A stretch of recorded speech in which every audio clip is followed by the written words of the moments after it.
friends, welcome to EMS Academy. আমি নন্দিতা ঘোষ তোমাদের সঙ্গে আজকে যুক্ত হয়ে গেছি তোমাদের আজকে সিডিপি ক্লাসের জন্য।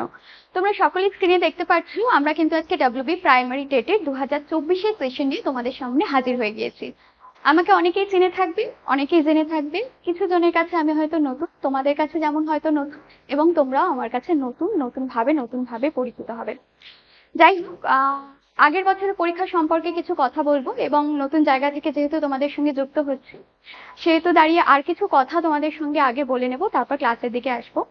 প্রথমত আমাদের এই ইনস্টিটিউট থেকে আমরা কিন্তু একটা ডেমো ক্লাসের অ্যারেঞ্জমেন্ট করেছি। সকল সাবজেক্ট সম্পর্কে তোমরা কিন্তু একটা ডেমো ক্লাসেস পাবে।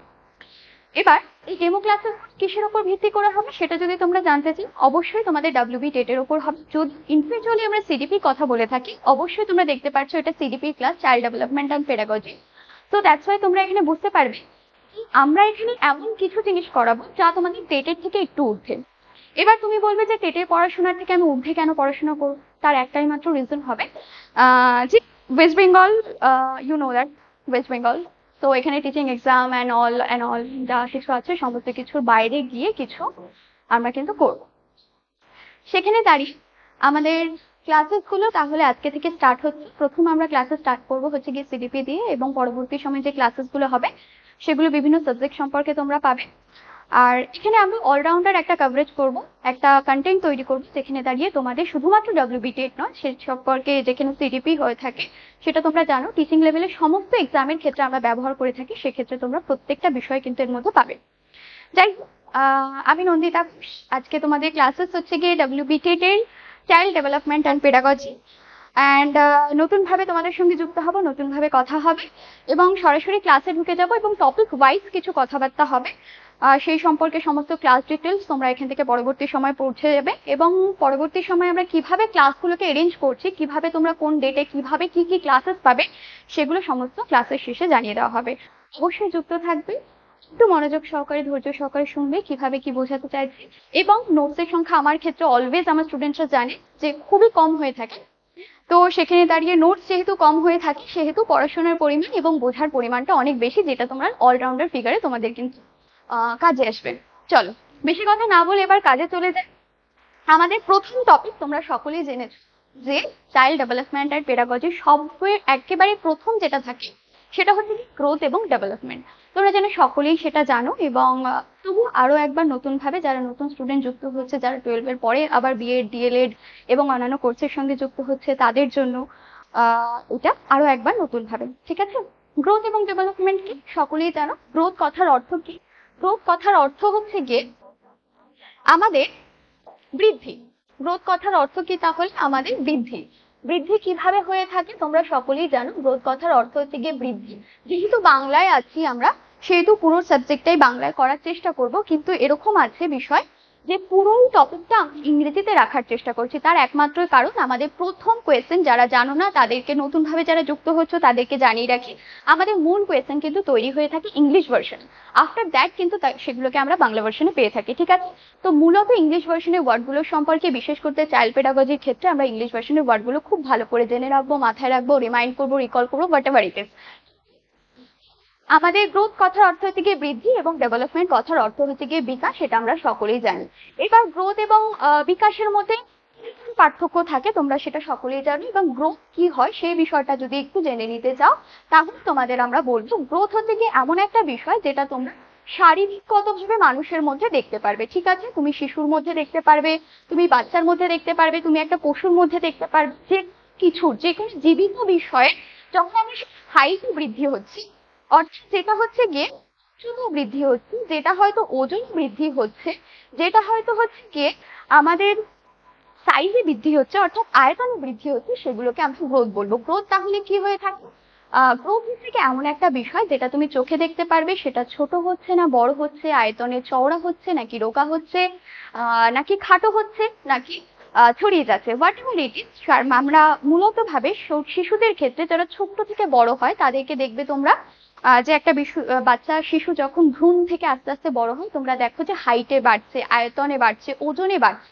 এই প্রত্যেকটা বিষয় কিন্তু গ্রোথের সাথে রিলেটেড। ডেভেলপমেন্টের কথা বলে থাকি, ডেভেলপমেন্টের সাথে বিভিন্ন বিষয় চলে আসে, সেগুলো কি কি আসতে পারে? সেগুলোর মধ্যে ইনক্লুড থাকে হচ্ছে গিয়ে গ্রোথ। গ্রোথের মধ্যে আরো অনেক কিছু থাকে, যেগুলোকে বললাম আমরা। কি কি বলেছি দেখো, উচ্চতাকে বলেছি, ওজনকে বলেছি, আয়তনকে বলেছি। এই প্রত্যেকটা বিষয় যেমন গ্রোথের মধ্যে ইনক্লুড রয়েছে, তেমন ভাবে আমাদের বিকাশের মধ্যে ইনক্লুড রয়েছে আরো বিভিন্ন বিষয়। বিকাশকে অলরাউন্ডার ফিগারে আমি একটা পৃথিবীকে বুঝবো, আমাদের একটা পৃথিবীকে যদি বুঝতে হয় তাহলে দেখবে এখানকার জল স্থলকে আমরা যেরকম বুঝে থাকি ঠিক তেমন ভাবে গ্রোথের মধ্যে কিছু কিছু যেমন জিনিস রয়েছে, ঠিক তেমনই ভাবে বিকাশের মধ্যে কিছু কিছু জিনিস রয়েছে। বিকাশ কি হয়েছে, মানুষের সর্বাঙ্গীন বিকাশকে আমরা কিন্তু মানে গ্রোথকে আমরা ওয়ান টাইপ অফ বিকাশ বলে থাকি। এই বিকাশ বিভিন্ন ভাবে হতে পারে। কিভাবে হতে পারে, বৃদ্ধি হয়ে থাকে, একটা মানুষের জ্ঞান হয়ে থাকে, একটা মানুষের সামাজিকগত গ্রোথ হয়ে থাকে, একটা মানুষের ইমোশনালি গ্রোথ হয়ে থাকে। এই প্রত্যেকটা বিষয় কিন্তু আমাদের বিকাশের মধ্যে ইনক্লুড রয়েছে। বিকাশ কি করে, মানুষকে সর্বাঙ্গীন ভাবে সব দিক থেকে তৈরি করে, সেটাই হচ্ছে বিকাশ। ঠিক আছে, গ্রোথের সম্পর্কে কিছু বইয়ের পরিভাষা আমরা পড়ব, কিন্তু তার আগে নিজস্ব কিছু আমাদের যেহেতু ডিটেলস দেওয়ার থাকে, বোঝার জায়গা থাকে, সেই জায়গা থেকে আমাদের এই কথাগুলো বলা। তাহলে মূলত কি হল, গ্রোথ হচ্ছে এমন একটা জিনিস যেটা কিন্তু তোমরা শারীরিকগতভাবে বৃদ্ধি, ওজন, আয়তনকে দেখতে পারবে। তেমনই ধরো বিকাশ হলো এমন একটা জিনিস যেখানে দাঁড়িয়ে কিন্তু তুমি মানুষের সর্বাঙ্গীন বিকাশ বা একটা শিশুর সর্বাঙ্গীন বিকাশকে এর মধ্যে ইনক্লুড করতে পারো। গ্রোথ হচ্ছে কি একটা ছোট অংশ যেটা কিন্তু বিকাশের মধ্যে রয়েছে, কিন্তু বিকাশ হচ্ছে কি একটা বৃহৎ অংশ যার মধ্যে কিন্তু আমরা তোমাদের গ্রোথকে পাবো। ঠিক আছে, তার যদি আমরা চলে যাই তাহলে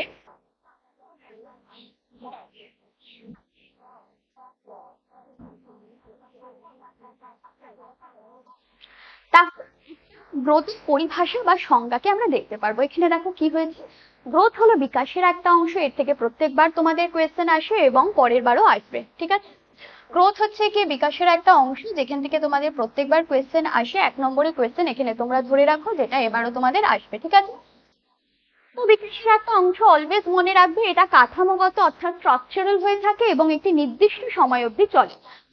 ভালো করে মা বাবার কাছে যদি শুনে থাকো তাহলে শুনবে যে বাচ্চা 18 বছর পরে নাকি আর ঠিকভাবে সেভাবে গ্রোথ হচ্ছে না, এটা তার বড় হওয়ার একটা জায়গা ছিল, সেটা তার লম্বা হওয়ার একটা টাইম থাকবে।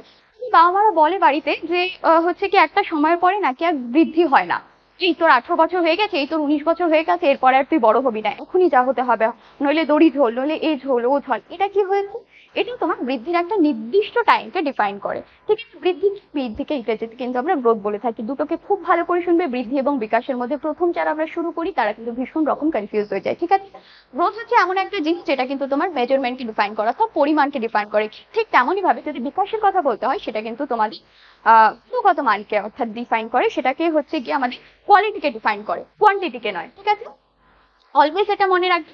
আফটার যদি চলে যাই, আমরা কিছু বৈশিষ্ট্য আমাদের এখানে দেখতে পারবো। কিসের বৈশিষ্ট্য, গ্রোথের বৈশিষ্ট্য অর্থাৎ বৃদ্ধির বৈশিষ্ট্য। কি কি হতে পারে, সেগুলো অবশ্যই বিকাশের সে একটি অংশ হতে পারে, সে একটি কাঠামোগত অংশ হতে পারে, অর্থাৎ স্ট্রাকচারাল যেটাকে বলা হয়ে থাকে ইংরেজিতে। একটি নির্দিষ্ট সময় পর্যন্ত হচ্ছে, নির্দিষ্ট সময়ের অবধি বাধা থাকে, কিন্তু বিকাশ ক্ষেত্রে কিন্তু এটা কখনোই হয় না। পরবর্তী সময় আমরা যখন পড়বো তখন বুঝতে পারবে যে গ্রোথ কিন্তু একটা নির্দিষ্ট সময় নির্ধারিত হয়ে থাকে, কিন্তু বিকাশ নির্দিষ্ট সময় নির্ধারিত কোনো একটি বিষয় নয়, যখন তোমাদের এটা মানে আলাদাভাবে দেখানো হবে। তারপর কি, এটি একটি বৃদ্ধি এবং কাঠামোগত এককে একত্রে পরিবর্তিত হয়ে থাকে। বৃদ্ধি বিকাশের একটি অংশ মাত্র, বৃদ্ধির একটি নির্দিষ্ট সময়সীমা রয়েছে, একই কথা রয়েছে, এবং এটা কিন্তু পরিমাপযোগ্য, কারণ এটাকে শারীরিক আকার এবং আয়তনের সঙ্গে সম্পর্কযুক্ত, এবং এটি পরিমাণগত, যেটাকে আমরা কোয়ান্টিটেটিভ বলবো, কোয়ালিটেটিভ নয়। Always remind it's quantitative thing. ঠিক আছে, বৃদ্ধি হচ্ছে পরিমাণগত, যাকে তুমি মাপতে পারবে, যাকে তুমি ওজন করতে পারবে, যাকে তুমি প্রপার মেজার করতে পারবে। 5.6 কে তুমি মেজার করতে পারবে, 6 কেজি কে তুমি মেজার করতে পারবে, এই সমস্ত বিষয় কিন্তু বৃদ্ধির মধ্যে আসে। কিন্তু অলওয়েজ মনে রাখবে, বিকাশকে কিন্তু এর মধ্যে ফেলা যাবে না। বিকাশকে প্রপারলি মাপা বা এক্সাক্ট কি পরিমাণে রয়েছে সেটা কিন্তু বলা যায় না। অনেকে বলে যে বুদ্ধি সম্পর্কিত আমরা সেই ডিটেলস দিতে পারি, কিন্তু সেটা কখনোই সম্ভব নয়। একটা মানুষ মধ্যে কতটা আবেগ কাজ করছে, কতটা বুদ্ধি তার মধ্যে এক্সাক্ট রয়েছে, সেটা কোনো বিষয়বস্তু দ্বারা কিন্তু প্রপারলি ডিফাইন করা কখনো সম্ভব নয়। অলওয়েজ এটা মনে রাখবে। ঠিক আছে, আফটার দ্যাট যদি আমরা চলে যাই তাহলে আমরা কিন্তু পরবর্তী স্টেজে আমাদের চলে যাব, যেটা কিন্তু আমাদের বিকাশের একটা দিক। বিকাশ কি, বিকাশ হলো এক ধরনের পরিবর্তন যা জীবনের প্রথম থেকে একেবারে শেষ পর্যন্ত চলতে থাকে। বিকাশ হলো এমন একটা ধরনের পরিবর্তন যা কিন্তু আমাদের প্রথম থেকে শেষ পর্যন্ত চলতে থাকে। কি হবে তাহলে? জীবনের প্রথম থেকে একেবারে মৃত্যু পর্যন্ত। অনেকে সময় বলবে যে মৃত্যুর সময় মানুষ এমন কিছু কথা বলে যায় যা কিন্তু তার সারা জীবনের সঞ্চয়, এবং যেটা কিন্তু আমাদের নর্মাল মানুষের জীবনের ক্ষেত্রে অনেক বেশি ইম্পর্টেন্ট হয়ে থাকে। এটা কেন বলা হয়ে থাকে? কারণ মৃত্যুর আগে পর্যন্ত মানুষ এমন কিছু জিনিস শেখে যেটা কিন্তু পরবর্তী সময় তার নেক্সট জেনারেশনকে বা আমাদের পারিপার্শ্বিক পরিবেশকে এমন অনেক কিছু শিখিয়ে যায় যা কিন্তু আমাদের পরবর্তী সময় চলার পথকে অনেক বেশি সচল করে থাকে, কারণ তারা এক্সপিরিয়েন্সড একজন মানুষ। ঠিক আছে? বিকাশ জীবনের একদম প্রথম থেকে একদম শেষ পর্যন্ত টু টুম কথাটি ব্যবহার করে থাকি আমরা, অর্থাৎ মাতৃগর্ভ থেকে একেবারে কবর পর্যন্ত কিন্তু মানুষ শিখতে থাকে। ঠিক আছে? প্রত্যেক মুহূর্তে আমরা শিখি, জীবন থেকে শিখি, পরিবেশ থেকে শিখি, স্কুল থেকে শিখি, মা বাবা থেকে শিখি, মানুষের ব্যবহার দেখে শিখি, মানুষের আচরণ দেখে শিখি। এভরিওয়ার একটা পশু পাখি থেকে আমরা কিছু শিখতে পারি, প্রকৃতির থেকে শিখি। প্রত্যেকটা বিষয় থেকে আমাদের যে শেখাও পরিমাণটা চলছে, যেটা আমাদের সর্বাঙ্গীন ভাবে গ্রোথ করছে, সেটা আমাদের অর্থনৈতিক দিক থেকে হতে পারে, মানসিক দিক থেকে হতে পারে, সেটা আমাদের কোনো বুদ্ধির দিক থেকে হতে পারে, বা কোনো বিষয় শিক্ষার দিক থেকে হতে পারে। প্রত্যেকটা বিষয় কিন্তু আমাদের বিকাশের মধ্যে ইনক্লুড। প্রত্যেকটা বিষয় সম্পর্কে তোমাকে কিন্তু সচেতন থাকতে হবে, এবং প্রত্যেকটি দিক যে তোমাকে এভাবে তৈরি করছে এটা কিন্তু জীবনের একটা পর্ব, যেটা কিন্তু জীবনে একদম প্রথম দিন থেকে একদম কপিং পর্যন্ত, অর্থাৎ মৃত্যুর কবর পর্যন্ত কিন্তু চলতে থাকে। একটা বৈশিষ্ট্যের মধ্যে আমরা কিন্তু এতগুলো কথা তোমাদের কিন্তু বুঝিয়ে দেওয়ার চেষ্টা করলাম, যেগুলো কিন্তু বৈশিষ্ট্যের মধ্যে পড়ে। ঠিক আছে? অবশ্যই তার পরবর্তীতে আমরা দেখার চেষ্টা করব নির্দিষ্ট ক্রম অনুসারে হয়। এই কথাটা ভীষণ ভীষণ আসে এবং লোকে ভীষণ ভীষণ মানে তোমরা ভীষণ ভীষণ করে মিস্টেক করো। কি অনুসারে? ক্রম। ক্রম মানে কি? ক্রম কথার অর্থ হচ্ছে গিয়ে একের পরে অলওয়েজ 2 হবে, 2 এর পরে 3 হবে, 3 এর পরে 4 হবে এবং 5 হবে। কখনোই 5 এর পরে তুমি 1 কে আনতে পারো না, বা 5 এর পরে যেমন 1 কে আনতে পারো না, ঠিক তেমনি ভাবে 6 পরে কখনো 9 কে আনতে পারো না। এটা মানুষের নিয়ম, একটা প্রকৃতির নির্দিষ্ট নিয়ম যার সাপেক্ষে তোমাকে কাজ করতে হবে। এইবারে তুমি বলতে পারো যে কেন আনতে পারবে না? তুমি কি কখনো 3 বছর বয়স থেকে কখনো 1 বছর বয়সে ফেরত যেতে পারো? বা 80 বছর বয়সে 60 বছরে যেমন যেতে পারবে না, ঠিক তেমনি ভাবে 16 বছর থেকে হঠাৎ করে 19-এ পা দিতে পারবে না। সেটা একটা নির্দিষ্ট ক্রম মেনে চলে। তুমি শৈশব থেকে আরেকটা বিষয় অলওয়েজ মনে রাখবে, এই ক্রমটা এক্ষেত্রেও কাজ করে। আমরা শৈশব থেকে হঠাৎ বৃদ্ধে যেতে পারি না। শৈশব থেকে আমাদের কতগুলো স্টেজ পার করতে হয়, তার মধ্যে প্রিন্যাটাল যেমন একটা স্টেজ রয়েছে যেটা আমরা শৈশবের ক্ষেত্রে ব্যবহার করে থাকি, তারপর অ্যাডাল্টহুড রয়েছে, আমাদের মিডিল এজ রয়েছে, আমাদের চাইল্ডহুড রয়েছে। এরকম বিভিন্ন স্তরকে কিন্তু মেনটেন করে আমাদের কিন্তু নির্দিষ্ট ক্রমের মাধ্যমে বিকাশ কিন্তু এগিয়ে যায়। কখনো বিকাশ নিজে কিন্তু ক্রমকে ব্রেক করে না, অবশ্যই কিছুটা আগে বা পরে হতে পারে। মানে যেহেতু আমরা ইন্ডিভিজুয়াল একটা ডিফারেন্সকে মেনটেন করে চলি, প্রত্যেকটা মানুষের থেকে আলাদা, এবং প্রত্যেকটা জীবের থেকে আলাদা। ইভেন কোন টুইন্স যেটা হয়ে থাকে, এক কোণ থেকে যে টুইন্সটা হয়তো বড় হয়ে উঠেছে, বেড়ে উঠেছে, তারাও কিন্তু নিজেদের মধ্যে পার্থক্যকে দেখতে পারে। তো সেখানে দাঁড়িয়ে একটা মানুষের থেকে অন্য মানুষ ডিফারেন্স হবে, সেটা স্বাভাবিক। এবং আগে পিছিয়ে হতে পারে, কারোর হয়তো কেউ হয়তো একজন ডিসেবল চাইল্ড, হয়তো একটু স্পেশাল চাইল্ড, সেক্ষেত্রে আমরা আগে পরে দেখতে পারি। কিন্তু ইট ডাজন্ট মিন কি শৈশবে থেকে হঠাৎ সে বৃদ্ধিতে পৌঁছে গেল। ইট ডাজন্ট মিন কি শৈশবে থেকে হঠাৎ সে একেবারে তোমার হচ্ছে গিয়ে অ্যাডাল্টহুডে পৌঁছে গেল। এটা কখনোই সম্ভব নয়। সে অবশ্যই চাইল্ডহুডে যাবে, আদি বাল্যকালে যাবে, সে মধ্য বাল্যকালে যাবে, এবং তারপরে সে শৈশবের থেকে একেবারে কিশোর পর্যায়ে পৌঁছাবে, করে পৌঁছাবে, একেবারে কখনো পৌঁছে যাবে না। এটাকে বলা হয়ে থাকে ক্রম। এবং এর থেকে তোমাদের 1 নম্বরের কোয়েশ্চেন অবশ্যই আসবে, এটুকুনি ধরে রাখো। যেহেতু ডেমো ক্লাস, সেহেতু আমরা কিন্তু তেমন ভাবে আলোচনা করছি না। অবশ্যই প্রপার নোট, এবং যখন তোমরা মেইন ক্লাসে জয়েন করবে, প্রপার নোট এবং প্রপার ডিটেলস এবং প্রপার ক্লাসেস তোমাদের দেওয়া হবে। আউটলাইন আমি তোমাদের তৈরি করে দেওয়ার চেষ্টা করছি, সে তোমরা যেখানেই ক্লাস করো না কেন, it will be help for you. বোঝার জন্য তোমাদের ভীষণ রকম সাহায্য হবে। আগে কনসেপ্ট ক্লিয়ার করলে তুমি 10টা অঙ্ক করতে পারবে। ইফ তোমার কনসেপ্ট যদি ক্লিয়ার না থাকে, তো তুমি অ্যাকচুয়ালি কোয়েশ্চেন উত্তর মানে মুখস্থ করে একটা কোয়েশ্চেন উত্তর করতে পারবে না। তো অলওয়েজ রিমাইন্ডেড, ওকে? আপনি যদি দেখে থাকি, আমাদের 3 নম্বর পয়েন্ট হচ্ছে কি বিকাশ বিভিন্ন দিক থেকে হতে পারে। একটু আগে বলছিলাম, এটা আমরা সমাজের প্রত্যেকটা দিক থেকে হতে পারে, কোনো কগনিটিভ দিক থেকে হতে পারে, জ্ঞানের দিক থেকে হতে পারে, কোনো ইমোশন দিক থেকে হতে পারে, অর্থাৎ হচ্ছে কি অনুভূতির দিক থেকে হতে পারে, আফটার দ্যাট সোশ্যাল দিক থেকে হতে পারে, অর্থাৎ সামাজিক দিক থেকে হতে পারে, এবং আরেকটা দিক রয়েছে শারীরিকগত দিক থেকে হতে পারে। প্রত্যেকটা দিকে কিন্তু বিকাশ ভেরি ভেরি ইম্পর্টেন্ট। তো শারীরিক এবং মানসিক সামাজিক বিভিন্ন দিক থেকে হতে পারে। এগুলো বিকাশের সীমারেখার মধ্যে আমরা ফেলে থাকি এবং পরিধি অনেকটা ব্যপ্ত হয়ে থাকে। একটু আগেই দেখাচ্ছিলাম যে গ্রোথকে কিন্তু বিকাশ ইনক্লুড করে নিচ্ছে। ঠিক আছে?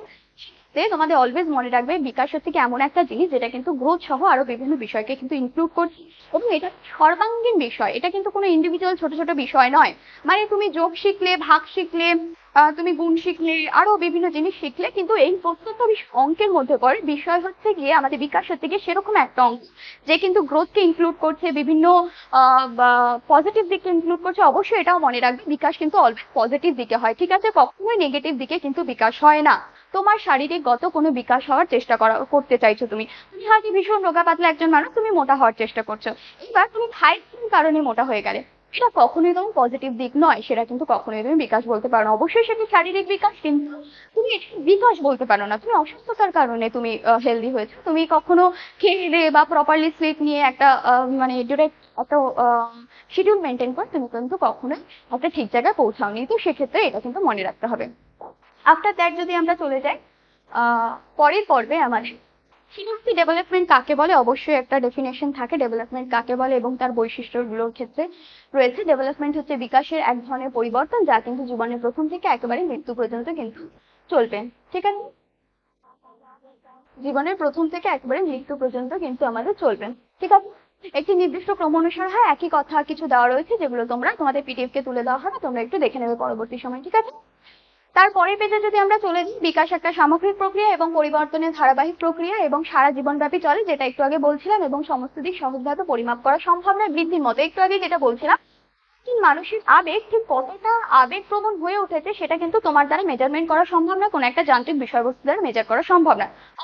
হাইট মেজার করতে পারো, তুমি তোমার ওজন মেজার করতে পারো, তুমি কতটা আয়তনে বাড়লে সেটা মেজার করতে পারো। তুমি কতটা কান্না করছো, কতটা কান্না করে ভেঙে পড়েছো এবং তুমি কতটা ইমোশনালি এখন প্রবলেমের মধ্যে আছো, সেটা কখনোই মেজার করা সম্ভব নয়। বা তুমি বুদ্ধি কতটা প্রখর, তুমি একটা অঙ্ককে কতটা 10 মিনিটে বা 1 মিনিটে সলভ করতে পারো, এটা কখনোই কোনো একটা যান্ত্রিক বিষয়বস্তু তোমাকে ধারণা দিতে পারে। ইট ডাজন্ট মিন কি তুমি সেটাকে ক্লিয়ারলি ডিফাইন করতে পারছো যে তোমার বুদ্ধি কতটা প্রখর। এটা হচ্ছে বিকাশ।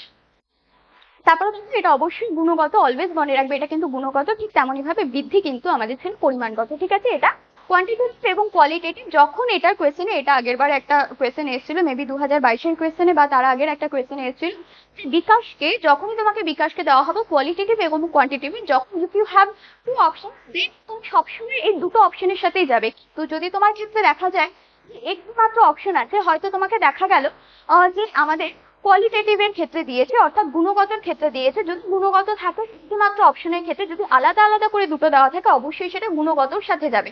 যদি দুটো অপশন দেওয়া থাকে কোয়ালিটেটিভ এবং কোয়ান্টিটেটিভ, তুমি কোয়ালিটেটিভ এর সাথে যাবে, কখন কোয়ান্টিটির সাথে যাবে না, কারণ কোয়ান্টিটি হচ্ছে কি বৃদ্ধির বৈশিষ্ট্য। যদি দুটো একসঙ্গে থাকে তাহলে দুটোর সঙ্গে যাবে, যদি ইন্ডিভিজুয়ালি দেওয়া থাকে শুধুমাত্র গুণগতের সাথে যাবে। অলওয়েজ রিমাইন্ড ইট, এখান থেকে তুমি 1 নম্বর কোয়েশ্চেন পাবে। আপাতত এটা একটি বৃহৎ অংশ, যেটা তোমরা আগেই বলেছো। ঠিক আছে, পরবর্তী সময় আমরা কিছু ডোমেইনকে দেখার চেষ্টা করব। আমরা একটু আগে বলছিলাম যে বিকাশ একটা বৃহৎ জায়গা নিয়ে তৈরি হয়েছে। তো বৃহৎ জায়গার মধ্যে কিছু কিছু জায়গা রয়েছে যেটাকে কিন্তু আমরা 4 ভাগে দেখার চেষ্টা করব, যেটাকে কিন্তু বিকাশের ডোমেইন বলা হয়ে থাকে। ঠিক আছে, ডোমেইনকে এই মুহূর্তে বাংলা ভাষায় কি বলে আমার ঠিক মনে পড়ছে না, তোমরা ইংরেজি ক্ষেত্রে পড়লে তোমাদের বেশি সুবিধা হবে। তো আমি পরবর্তী সময় বলে দেবো ডোমেইনকে কি বলে। তো 4টি ভাবে দেখবি, যেটাকে হলিস্টিক ডেভেলপমেন্ট বলে থাকবো। হলিস্টিক কথার অর্থ কি সম্পূর্ণভাবে বিকাশ যেটা হয়ে থাকে, আমাদের হবে, তোমার হবে সম্পূর্ণভাবে। তুমি যেমন ভাবে মানসিক ভাবে সবল হবে, তেমনি ভাবে অর্থনৈতিক ভাবে সবল হবে, তেমনি ভাবে সামাজিক ভাবে সবল হবে এবং ইমোশনাল দিক থেকে সবল হবে। এই 4টি দিককে তুমি কিন্তু ডিফাইন করবে। তো সেখানে ছোট ছোট দিক আমি তোমাদের আজকে একটু বুঝিয়ে দেবো, যার মধ্যে কগনিটিভ পড়বে। কগনিটিভ তুমি কি বলবে বলো তো? কগনিটিভকে অলওয়েজ তুমি বলবে হচ্ছে কি জ্ঞানগত দিক। ঠিক আছে, জ্ঞানগত দিক বলবে। অর্থাৎ জ্ঞান হচ্ছে কি এমন একটা জিনিস যেটা কিন্তু আমাদের কি বলবো, যেটা তুমি পাবে হচ্ছে গিয়ে অঙ্কের মাধ্যমে, বিভিন্ন নলেজের মাধ্যমে, বিভিন্ন কারো মুখস্থ করার মাধ্যমে। জ্ঞান হচ্ছে গিয়ে এমন একটা জিনিস যার মধ্যে তুমি তর্ক করতে পারবে, যার মাধ্যমে তুমি অঙ্ক তৈরি করতে পারছো, পড়াশোনা করতে পারছো, কিছুকে মনে রাখতে পারছো, নলেজ বলা হয়ে থাকে। আর এই সমস্ত কিছু পরে হচ্ছে গিয়ে আমাদের এই কগনিটিভের মধ্যে। আর ফিজিক্যালের মধ্যে অবশ্যই ফিজিক্যাল কথার অর্থ শারীরিক, তোমরা সকলেই জানো। আমাদের যখন শারীরিক দিক থেকে কোনো বিকাশ হয়ে থাকে, এবার ডোমেইন হচ্ছে গিয়ে বিকাশ হচ্ছে কি এমন একটা জায়গা, ছোট্ট বিষয় থেকে একটা বৃহৎ জায়গায় যাচ্ছ। ঠিক আছে, শারীরিক বিষয় তুমি ছোট্ট ছিলে, তুমি যখন 3 বছরের ছিলে তুমি কোলে কোলে ঘুরতে, সেই যখন 18 বছরের হয়েছে তুমি নিজে থেকে ঘুরছো, তার মানে কি তোমার শারীরিক ডেভেলপমেন্ট হয়েছে। ঠিক আছে, তেমনই ভাবে কগনিটিভের জায়গা, তুমি 2+2 কিছুদিন আগে 4 বলতে পারতে না, বা হচ্ছে কি এরকম যদি মাইনাসে প্লাসে তোমাকে কোনো অঙ্ক দেওয়া হতো, তুমি সেটাকে সলভ করতে পারলে না, পরবর্তী সময় তুমি সেটাকে সলভ করতে পারলে। ইট ডাজন্ট মিন এর মাধ্যমে তোমার জ্ঞানের বিকাশ হয়েছে, তুমি এর মাধ্যমে এমন কিছু শিখেছো বা মস্তিষ্কের কিছু একটা কারসাজি তৈরি করতে শিখেছো, যার মাধ্যমে কিন্তু তুমি জ্ঞানের বিকাশ করতে পারছো এবং অঙ্ককে সলভ করতে পারছো। তারপরে হচ্ছে গিয়ে আরো ক্রিয়েটিভ দেওয়া আছে, বাট ক্রিয়েটিভকে ফেলবো না, এটাকে ইমোশনাল বলা হয়ে থাকে। ইমোশনাল কথার অর্থ হচ্ছে গিয়ে আমার আবেগপ্রবণ, বা এটাকে আরেকটা বলতে পারি আমাদের এরকম দিক যাকে বলা হয়ে থাকে। তুমি 14 বছর বয়সী যে কান্নাটা করছো, হচ্ছে গিয়ে তোমাকে কেউ হয়তো মেরেছে, তুমি কান্না করছো, তুমি 25 বছরের বয়সে গিয়ে সেই বিষয়টার জন্য, সেই বিষয়বস্তুর জন্য কান্না করবে না। তুমি মেন্টালি বা ইমোশনালি এতটা স্ট্রং হয়ে গেছে। এই যে তোমার ইমোশনালি স্ট্রং হওয়ার যে পর্বটা, এই 5 বছর বয়সে বা 14 বছর বয়সে যে কান্না করার পর্বটা, যেটা 25 বছর বয়সে গিয়ে থেমে গেল, ইট মিনস কি তুমি হলো ইমোশনালি স্ট্রং হয়ে গেলে, ঠিক আছে? চলো এরপরে লিখিত দিক আমরা দেখে নেওয়ার চেষ্টা করবো, যেগুলো কিন্তু তোমাদের এখানে রয়েছে, ঠিক আছে? এই ভাগগুলো কি রয়েছে, যে ফিজিক্যাল, ইমোশনাল, কগনিটিভ, এগুলোই রয়েছে। ফিজিক্যাল ডোমেনকে আমরা শারীরিকগতভাবে শুনে বুঝতে পারি যে শারীরিকগত দিক থেকে আমাদের কিন্তু সক্ষম করছে কি ফিজিক্যাল। ফিজিক্যাল কিন্তু আমাদের শারীরিকগত দিক থেকে, এই যে তুমি 2 বছর বয়সে বল ধরতে গিয়ে পড়ে যেতে, সেটা কিন্তু তুমি 5 বছর বয়সে সেই বলটা ধরতে গিয়ে পড়ছো না। ছেলে দেখো ব্যাট নিয়ে কত সুন্দর একটা বেসবল মাঠে বা যেই হোক না কেন, আমার খেলা সম্পর্কে অতটা এসে নেই, তো সেটা খেলার চেষ্টা করছে, এত সুন্দরভাবে একটা পোজ তৈরি করেছে, সেটা কিন্তু সে 2 বছর বয়সে কিন্তু পারতো না। এই তার মধ্যে যে শারীরিক গুণ হলো, সে ব্যাটটা প্রপারলি ধরে প্রপারলি একটা ব্যাট করার জন্য রেডি হয়েছে, এবং সে প্রপারলি হয়তো বলটাকে হিট করতে পারছে, তার মানে কি তার মধ্যে কিন্তু শারীরিক বিকাশ হয়েছে, যেটা সে কিন্তু 2 বছর বয়সে পারতো না। বা সে এই 7 বছর বয়সে যেটা করতে পারছে, সে তুমি যদি আজকে 25-এ যায়, সেটা কিন্তু অনেক বেশি প্রপার এবং অনেক বেশি স্ট্রং হবে, অনেক বেশি পারফেক্ট হবে। এই পারফেক্টনেস তোমার মধ্যে এলো, এটা কিন্তু সময়ের সাথে এলো, এটা কিন্তু বিকাশের সাথে এলো, তোমার কিন্তু শারীরিক ডেভেলপমেন্ট হয়েছে তার জন্য এলো। একটা বাচ্চা যখন দেখবে জলে বোতল ধরতে যায়, তুমি ভালো করে লক্ষ্য করবে, তোমার আশেপাশে দেখতে পারবে একটা 2 বছর বা 3 বছরের বাচ্চা যখন জলে বোতল ধরতে যায়, দেখবে পুরো বডিটাকে নিয়ে আঁকড়ে নিয়ে বোতলটাকে নিয়ে যায়। মানে কি বলবো, তার শরীরের প্রত্যেকটা অঙ্গ কিন্তু এখন স্ট্রং হয়নি, কিন্তু তুমি দেখবে যখন বাচ্চাটা 10 বছরের হয়ে যাবে, তখন দেখবে দুটো আঙুলের মাধ্যমেই কিন্তু জলের বোতলটা তুলে নিয়ে যাচ্ছে।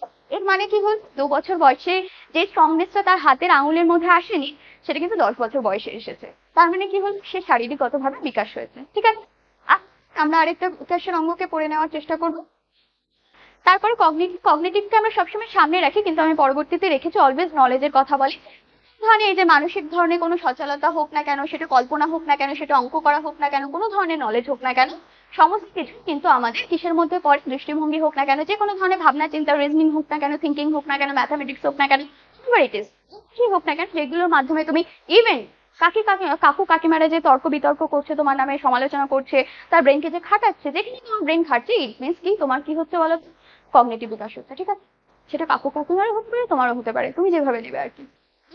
তো এটা সমস্তই কিন্তু আমাদের কগনিটিভ ডেভেলপমেন্টের মধ্যে পড়ে থাকে, যেটা কিন্তু জ্ঞানীয় বিকাশের মধ্যে হয়ে থাকে, ঠিক আছে? আফটার যদি আমরা যেতে চাই ইমোশনাল, একটু আগে বলছিলাম যে 25 বছর বয়সে তুমি সেই বিষয়বস্তুটার জন্য কান্না করবে না যেটার জন্য তুমি 18 বছর বয়সে কান্না করছিলে। তো তুমি আবেগকে কন্ট্রোল করতে পারলে, তুমি তোমার অনুভূতিকে কন্ট্রোল করতে পারলে, তুমি তোমার বন্ধুর সঙ্গে যে বিষয়গুলো, প্রত্যেকটা বিষয় হয়তো ফোন করে করে আলোচনা করছিলে ঘন্টা 2-এর ধরে, ঘন্টা 1 ঘন্টা ধরে, 18 বছর বয়সে বা 20 বছর বয়সে, আমাদের হয় প্রত্যেকটা মানুষের জীবনে এমন একটা মানুষ থাকে যেখানে দাঁড়িয়ে আমরা কিন্তু সমস্ত কথা তাদেরকে বলি। তার মানে কি, আমি সেই মুহূর্তে দাঁড়িয়ে কিন্তু মেন্টালি আবেগগত ভাবে তেমন ভাবে স্ট্রং নই, যার জন্য কিন্তু আমাকে বলতে হচ্ছে বা প্রকাশ করতে হচ্ছে কারো কাছে। এই প্রকাশ করা আর একসময় নিজের মধ্যে তুমি সীমাবদ্ধ রাখছো সেই অনুভূতিগুলোকে। এর মানে কি হল, তুমি তোমার ইমোশনাল দিকগুলোকে কন্ট্রোল করতে শিখে গেছো, সেটা কান্নাই হোক না কেন, সেটা হাসি হোক না কেন, সেটা দুঃখই হোক না কেন, বা ভালোবাসা হোক না কেন, তুমি নিজের মধ্যে সীমাবদ্ধ রাখছো। এর মানে এই নয় যে সীমাবদ্ধ রাখার মানেই যে কন্ট্রোল করা, কখনোই নয়, কিন্তু নির্দিষ্ট জায়গায় যা সেটা ইউটিলাইজ না করতে পারে, সেটা খারাপগত ভাবে ইউটিলাইজ না হোক, সেটা প্রপার জায়গায় গিয়ে পৌঁছাক, এরকম ভাবে যখন তুমি বুঝতে শিখছো, তার মানে কি হোক, তোমার ইমোশনাল ডেভেলপমেন্ট হলো। আফটার দ্যাট আমরা একটা জিনিস দেখার চেষ্টা করবো, সেটা হচ্ছে কি আমাদের সোশ্যাল ডেভেলপমেন্ট, ঠিক আছে? সোশ্যাল ডেভেলপমেন্ট কিভাবে হয়ে থাকে, অবশ্যই সামাজিক বিকাশ, ঠিক আছে? সামাজিক বিকাশ হচ্ছে এমন একটা বিষয় যা কিন্তু সমাজ সম্পর্কে, সমাজের আইন রীতি নীতি শৃঙ্খলা সম্পর্কে কিন্তু সচেতন করবে, ঠিক আছে? সমাজের আইন নীতি নীতি শৃঙ্খলা কি ধরনের বিষয় হয়, কালকে তুমি কোনো একটা পাশের বাড়িতে গেছো, পাশের বাড়িতে গিয়ে তোমার দাদার গালে একটা থাপ্পড় মেরে চলে এসেছো, ঠিক আছে? তোমার দাদা খুব ভালোবেসে তোমাকে কিছু বলেনি, তুমি 2 বছর ছিলে, 3 বছরের ছিলে বা 5 বছরের ছিলে, তুমি চলে এসেছো। কিন্তু এখন যদি তুমি 25 বছর বয়সে গিয়ে বা 20 বছর বয়সে গিয়ে তোমার দাদার গালে থাপ্পড় মারো, তোমাকে কিন্তু উল্টো খেতে থাপ্পড় খেতে হবে। এবার তুমি শিখলে যে সমাজে বড়দের মারতে নেই, ঠিক আছে? বা কারো গায়ে হাত তুলতে নেই, কাউকে অপমানজনক কথা বলতে নেই। তেমনই ভাবে 18 বছর বয়সে তুমি পরে কিন্তু লাইসেন্স ছাড়া কখনোই গাড়ি চালাতে পারো না, বা তার আগে তোমার চালানোর অধিকার নেই। এই বিষয়গুলো সম্পর্কে তুমি সচেতন হলে, বা ডাস্টবিনে প্রপার জায়গা নোংরাটা ফেললে, বা হচ্ছে গিয়ে কোনো আইন শৃঙ্খলা সম্পর্কে তুমি সচেতন হলে, এর মানে কি হলো, এর মানে হচ্ছে কি তুমি কিন্তু সমাজের নিয়ম কানুন সম্পর্কে সচেতন হলে, সমাজের নিয়ম কানুন সম্পর্কে সচেতন হলে, সমাজের সম্পর্কে সচেতন হলে সামাজিক জীব হিসাবে তোমার পরিচিতিকে বা সামাজিক একজন প্রপার নাগরিক হিসাবে তোমার পরিচিতিকে অনেক বেশি স্ট্রং করলে। এটা হচ্ছে কি আমাদের সামাজিক ডেভেলপমেন্ট, ঠিক আছে। তারপরে এই চারটি মোট ডেভেলপমেন্ট ছিল, এবং তারপরে যেটা থাকবে সেটা হচ্ছে গিয়ে আমাদের বিকাশ। আমাদের একেবারে যে বিকাশের যে পর্বটা সেটা দুটো বিষয়কে ইনক্লুড করে হয়ে থাকে, ঠিক আছে।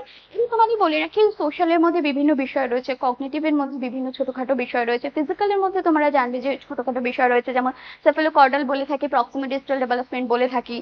এরকম ধরনের যে ডেভেলপমেন্টগুলো এগুলো তোমরা প্রপারলি পরবর্তী ক্লাসে বা পরবর্তী সময় যখন তোমাদের সঙ্গে আমি ক্লাসে যুক্ত হব পেইড ব্যাচে, তো সেক্ষেত্রে তোমরা ক্লাস করতে, যেহেতু এটা আমাদের ডেমো ক্লাস সেহেতু অত বেশি এলাবোরেট আমি করছি না, সেহেতু তোমাদের একটা আউটলাইনের মতো করে আমি একটা জায়গা তৈরি করে দেওয়ার চেষ্টা করলাম। কিন্তু সেখানে দাঁড়িয়েও আমি তোমাদের এইটুকুনি বলতে পারি যে বিকাশের পুরো পর্ব বা গ্রোথের পুরো পর্বটি তোমাদের কিন্তু এখান থেকে ক্লিয়ার থাকবে।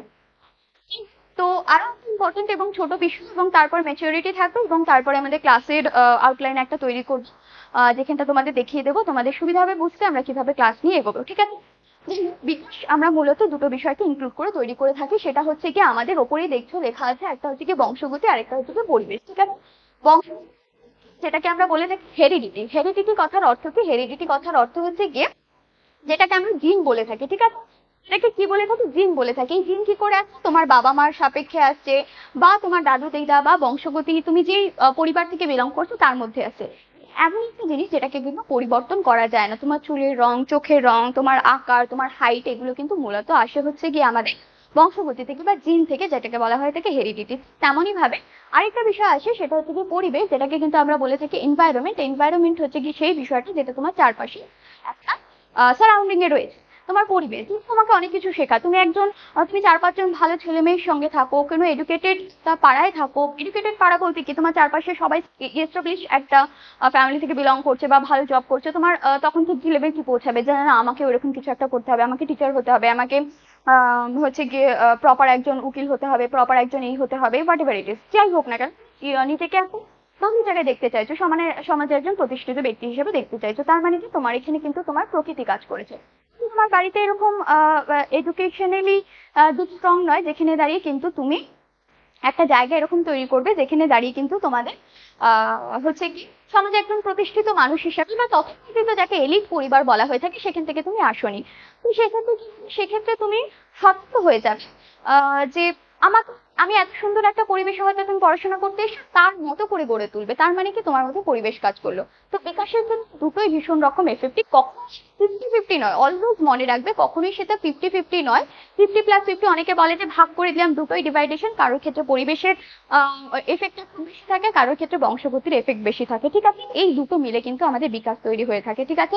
এবং যেটা অলওয়েজ গুণফল, সবসময় মনে রাখবে এর উপরে কিন্তু কোয়েশ্চেন আসে। এটা কোনো ভাগ নয়, যোগ নয়, বিয়োগ নয়, অলওয়েজ এটি একটি গুণফল। এটা কখনোই 50-50% নয়, অর্থাৎ কখনোই কিন্তু এটা সমান সমান শতাংশে কিন্তু হতে পারে না। কারোর ক্ষেত্রে বিকাশের পরিমাণ বেশি, হেরিডিটি অর্থাৎ বংশগতির পরিমাণ বেশি থাকে, আর কারোর ক্ষেত্রে পরিবেশ বা এনভায়রনমেন্টের এফেক্ট কিন্তু বেশি থাকে, ঠিক আছে।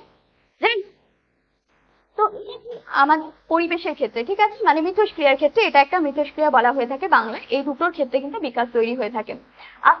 তুমি দেখতে চাও সেই বিষয়টা হচ্ছে কি ম্যাচুরেশন। ম্যাচুরেশন এমন একটা জিনিস যেটা কিন্তু তোমরা অনেকেই শুনে থাকবে যে তোর মধ্যে ম্যাচুরিটি আসেনি তোর বয়স অনুযায়ী। এটা কেন আমাদের শুনতে হয়? আর অবশ্যই মনে রাখবে ম্যাচুরেশন বা হচ্ছে পরিণমন হচ্ছে এমন একটা জায়গা যেটা কিন্তু এর ক্ষেত্রেও আমরা কিন্তু বংশগতি এবং পরিবেশের দুটোর এফেক্ট দেখতে পাই। এটা আমাদের কি শেখায়?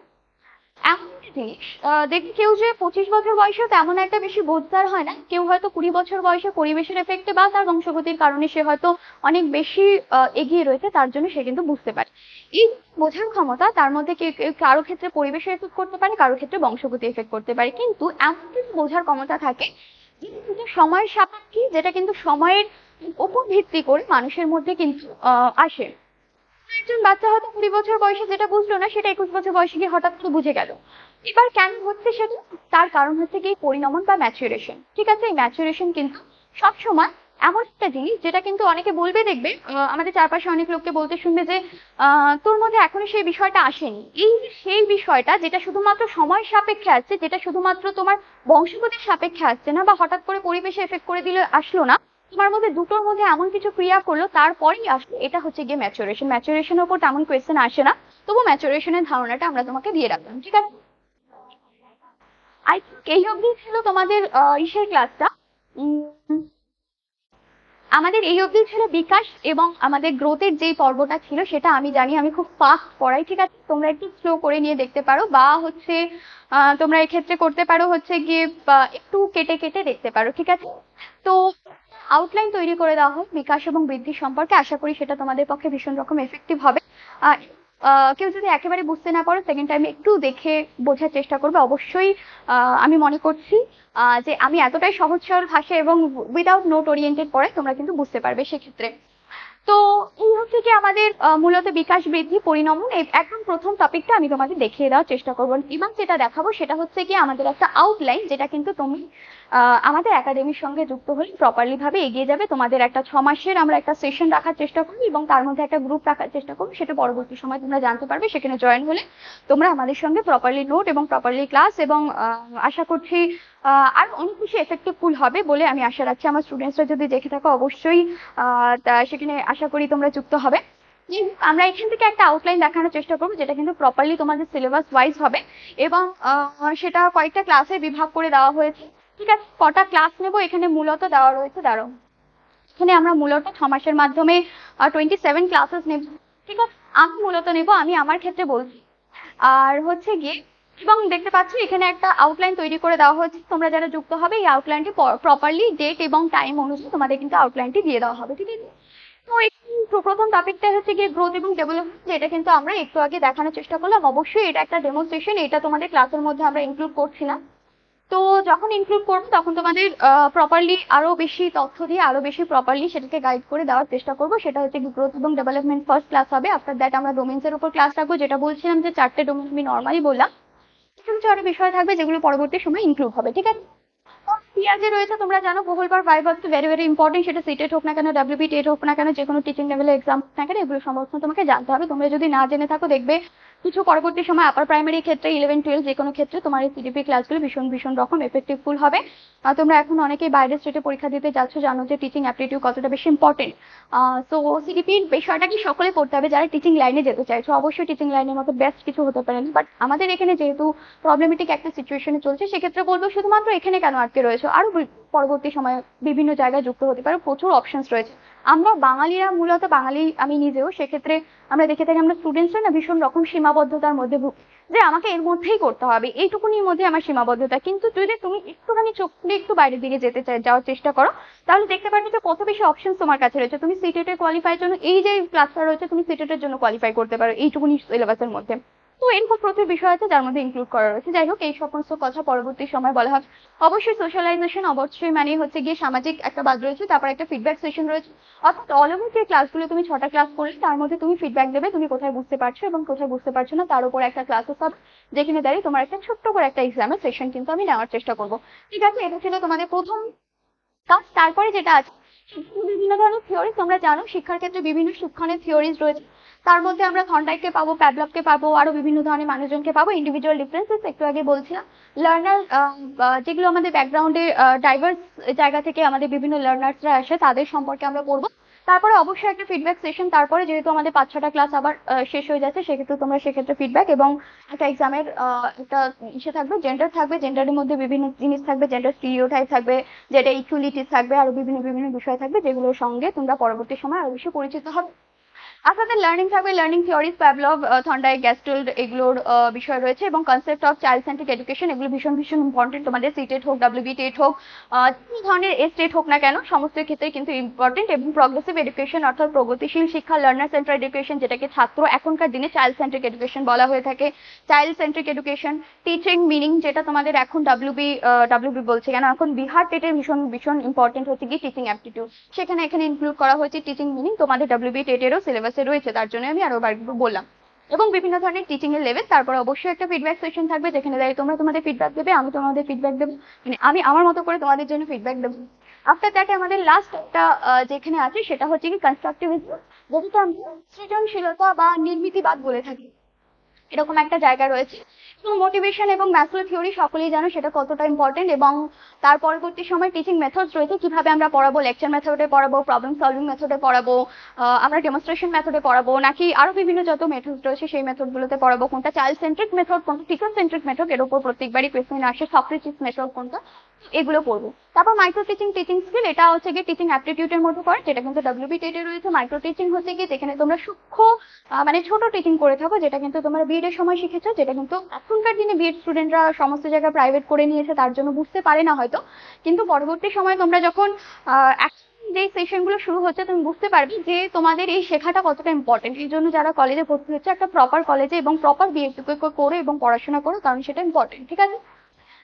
তারপর টিচিং স্কিল রয়েছে, বিভিন্ন ধরনের টিচিং স্কিল, তুমি কিভাবে শেখাবে বাচ্চাকে, কতটা মাইক্রো টিচিং এর সময় লাগে, মাইক্রো টিচিং চক্র, এগুলো সমস্ত কিছু আছে। ক্রিটিক্যাল থিঙ্কিং রয়েছে, আমাদের ইভ্যালুয়েশন রয়েছে, অ্যাসেসমেন্ট রয়েছে, মূল্যায়ন রয়েছে, অ্যাসেসমেন্ট রয়েছে, কিভাবে কোন পরীক্ষাগুলো হয়, আমাদের ফর্মেটিভ ইভ্যালুয়েশন থাকতে পারে বা সামেটিভ ইভ্যালুয়েশন বা অ্যাসেসমেন্ট থাকতে পারে, এই বিষয়গুলো রয়েছে। ফিডব্যাক সেশন অল ওভার, এবং লাস্টে আমরা কিন্তু দুটো তোমাদের ফিডব্যাক সেশন রেখেছি, যেটা কিন্তু তোমাদের ফুল এক্সাম সেট। এতদিনে তোমরা যে এই বিষয়টাকে পুরোপুরি কমপ্লিট করলে, অবশ্যই তোমাদের যদি এরপরেও ক্লাসেস দরকার হয় অবশ্যই তোমরা পাবে, কিন্তু আমি নিজে থেকে পুরো একটা 150 মার্কসের রাখবো, কারণ তোমরা জানো তোমাদের 30 মার্কসের ইস্যু হলে সিডিপির ক্ষেত্রে কিন্তু যে পেডাগজিটা তোমরা শেখো, অবশ্যই এটা মনে রাখবে যারা নতুন ইনক্লুড হচ্ছে, 80% জায়গা কিন্তু প্রত্যেকটা সাবজেক্টের পেডাগজির ক্ষেত্রে অ্যাড হয়। এবার 50+50 তোমাদের বলতে পারি না, কারণ প্রত্যেকবারের নিয়ম এক হয় না, কিন্তু পূর্ববর্তী সময় যেটা দেখা গেছে বা পরবর্তী সময় সিটেড বা অন্যান্য লেভেলকে যদি দেখো, তাহলে দেখবে যে একটা হিউজ পরিমাণ বিষয় কিন্তু পেডাগজির ক্ষেত্রে ইনক্লুড, এবং পেডাগজি তোমাকে কাকে থেকে শেখাতে হবে, সিটিপি থেকে। তো এখানে তুমি একটা হিউজ মার্কস কিন্তু এসে করবে। তো সেক্ষেত্রে আমি 150 মার্কসের দুটো সেশন রাখার চেষ্টা করব, কারণ প্রত্যেকটা সাবজেক্টের ক্ষেত্রে পেডাগজি মাত্র 20% আলাদা থাকে, বাকি 80% কিন্তু প্রপারলি পুরো কিন্তু এক থাকে। সেক্ষেত্রে দাঁড়িয়ে তুমি কিন্তু সেশনকে অ্যাড করতে পারো এবং সেশনকে কিন্তু নিতে পারো, ঠিক আছে। তো সেখানে 150 মার্কসের দুটো থাকবে, এবং এই অবধি আমাদের একটা সেশনের অ্যারেঞ্জমেন্ট করা হয়েছিল, এবং তারপরেরটা হচ্ছে গিয়ে be yourself bye. Thank you সকলকে আমাদের সঙ্গে যুক্ত হওয়ার জন্য, আমাদের একাডেমির সঙ্গে যুক্ত হওয়ার জন্য। যারা ডেমো ক্লাস দেখবে, যদি ভালো লেগে থাকে অবশ্যই ফিডব্যাক দেবে। কিছু সেশন ওরিয়েন্টেড আরো কিছু ডেভেলপমেন্ট করতে হলে, কিছু অ্যাড করতে হলে, কিছু আলাদা করতে হলে, আরো কিছু তোমাদের সম্পর্কে কিছু বলার থাকলে এই সম্পর্কে অবশ্যই আমাদের জানাবে কমেন্ট করে। এবং থ্যাংক ইউ সকলকে এতক্ষণ ধরে আমার ক্লাসেসগুলো শোনার জন্য, আমাদের সঙ্গে যুক্ত থাকার জন্য। পরবর্তী সময় আমাদের সঙ্গে তোমরা আরো ভালোভাবে যুক্ত থাকবে বলে আশা রাখছেন। Be yourself bye Nandita Ghosh. একদম সুস্থ থাকো, ভালো থাকো, নিজের মতো থাকো। সকলকে অনেক অনেক থ্যাংক ইউ।